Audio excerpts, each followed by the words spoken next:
Para bilhões de pessoas, os textos da Bíblia são a palavra de Deus, a história de uma nação e a própria base da civilização ocidental. O poder dessas histórias é inegável, atravessa milênios.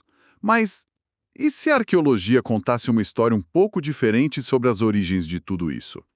Hoje, a nossa análise é baseada numa entrevista com Israel Finkelstein, que é um dos arqueólogos mais proeminentes e, para alguns, controversos de Israel. E o objetivo aqui, vale dizer, não é questionar a fé. A ideia é explorar as descobertas científicas que revolucionaram a nossa compreensão das origens da Bíblia. A missão é desvendar como e, talvez mais importante, por que essas histórias foram escritas. Exatamente. Porque a visão do Finkelstein, que é baseada em décadas de escavações, transforma o Pentateuco. Os 5 primeiros livros. Isso, os 5 primeiros livros da Bíblia. Deixa de ser uma crônica divina, ditada a Moisés há mais de 3.000 anos, e passa a ser vista como uma genial criação literária e política. Uma obra humana com um propósito muito específico e de uma época muito, mas muito posterior à que se pensava. Ok, vamos desvendar isso então. A visão tradicional que muitos de nós aprendemos é que Moisés escreveu o Pentateuco sob inspiração divina lá pelo século XV antes da Era Comum. Uma ideia com raízes muito profundas. Por onde uma tese tão consolidada sequer começa a ser questionada? Bem, a investigação científica começou muito antes da arqueologia moderna, lá no século XVII. Alguns eruditos começaram a apontar contradições, lógicas, mas bem diretas, dentro do próprio texto. Tipo o quê, por exemplo? Do tipo, como Moisés poderia ter escrito o livro de Deuteronômio, que descreve em detalhes a sua própria morte e o seu sepultamento. Parece um detalhe pequeno, mas abre uma frecha para a dúvida. Claro. Só que foram as pás e as picaretas da arqueologia moderna que realmente abriram a porteira. A tese central do Finkelstein, com base nessas evidências materiais, é que o núcleo histórico da Bíblia foi compilado bem mais tarde. Mais tarde quanto? Não no século XV, antes da Era Comum, mas no século VII. 800 anos depois, a gente está falando de uma diferença de tempo colossal. E isso tudo teria acontecido durante o reinado de um rei específico, Josias, rei de Judá. O que levaria alguém a começar um projeto tão monumental naquela época? Qual era a motivação? O contexto político é a chave de tudo. Tenta imaginar a situação.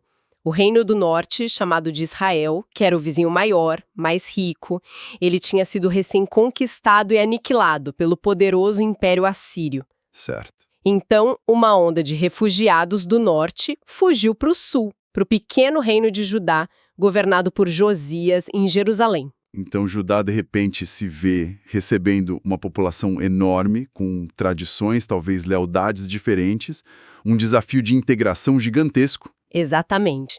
E Josias viu ali uma oportunidade única. Ele precisava de uma ideologia poderosa para unificar o povo dele com esses refugiados.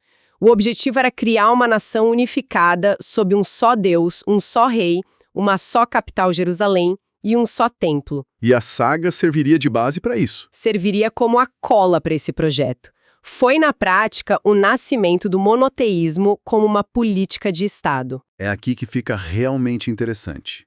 Se os textos foram compilados no século VII para servir a um propósito político daquela época, o que a arqueologia diz sobre as histórias que eles contam? Histórias que supostamente aconteceram milênios antes. Vamos começar pelos patriarcas.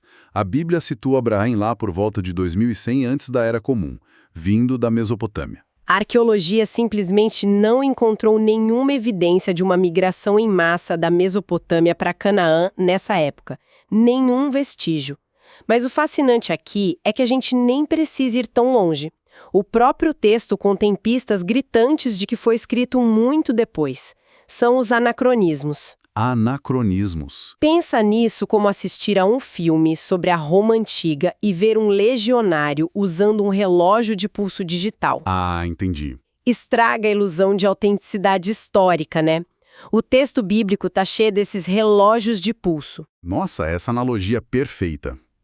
Que tipo de relógios de pulso o Finkelstein aponta nessas histórias tão antigas?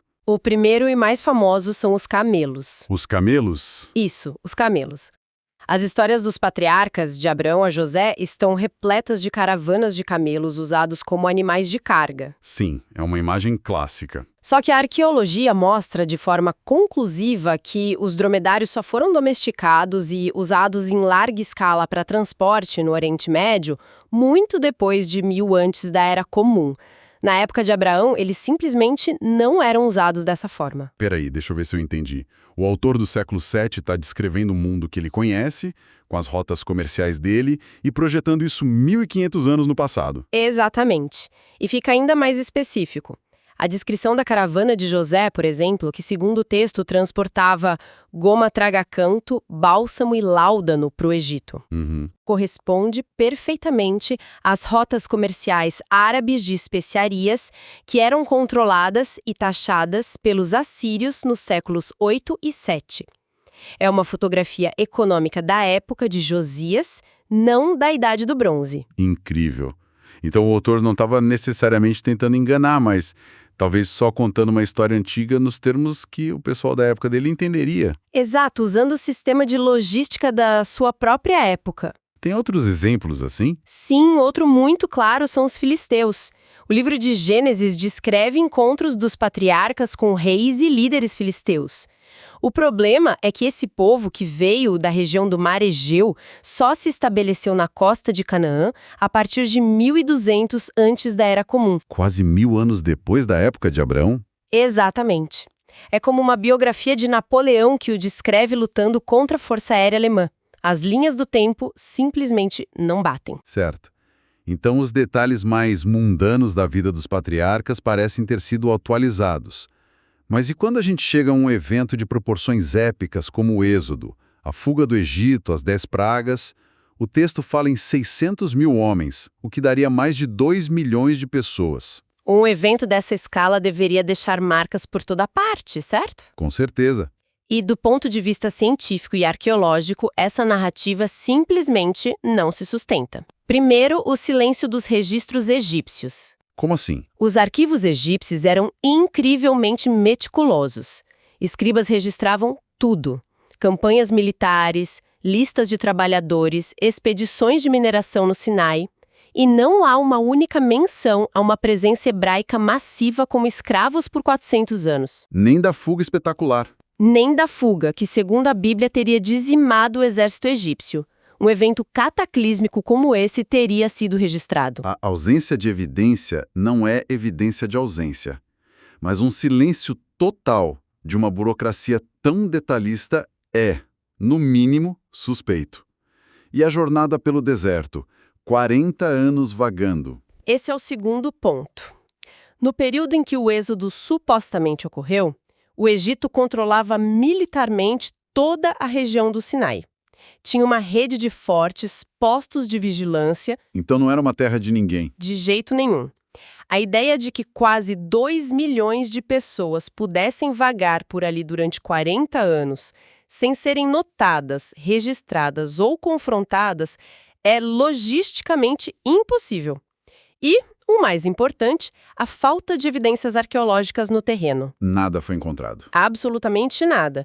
Jamais se encontrou um único vestígio dessa peregrinação. E não é por falta de procurar, viu? Imagino. Arqueólogos encontram rastros de pequenos acampamentos de 40 ou 50 pessoas de outras épocas, com restos de fogueiras, cerâmica, mas nada, absolutamente nada, que sugira uma multidão dessa escala vivendo no deserto por uma geração. E depois dos 40 anos, eles chegam à Terra Prometida. A primeira grande cena da conquista é a queda das muralhas de Jericó, ao som das trombetas. Isso é um marco.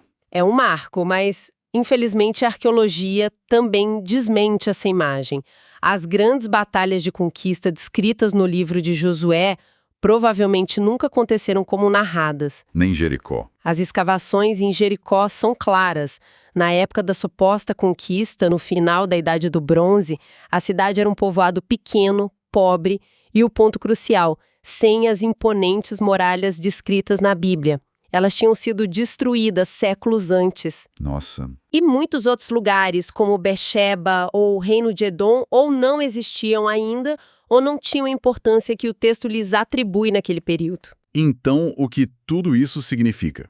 Se não houve uma fuga em massa do Egito e nem uma conquista militar vinda de fora, de onde vieram os primeiros israelitas? Essa é a grande virada de chave da pesquisa moderna. A resposta está na teoria da origem local. Os israelitas não foram invasores, eles já estavam lá. Eram, na sua origem, pastores nômades cananeus que viviam nas terras altas, nas montanhas. Espere, cananeus, os mesmos que a Bíblia descreve como os inimigos a serem conquistados? Exatamente. O mecanismo por trás disso é fascinante. Por séculos, esses pastores das montanhas tinham uma relação simbiótica com as ricas cidades-estado cananeias da costa.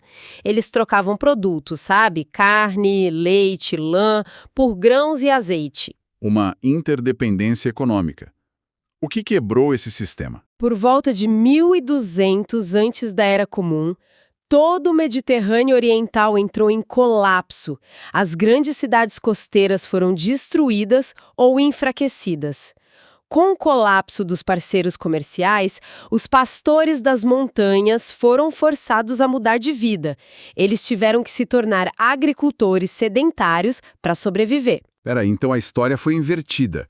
O surgimento de Israel não foi a causa do colapso da cultura cananeia. Mas uma consequência dele. A narrativa foi virada de cabeça para baixo. Totalmente. Mas se eles eram na origem cananeus, como a arqueologia consegue diferenciá-los?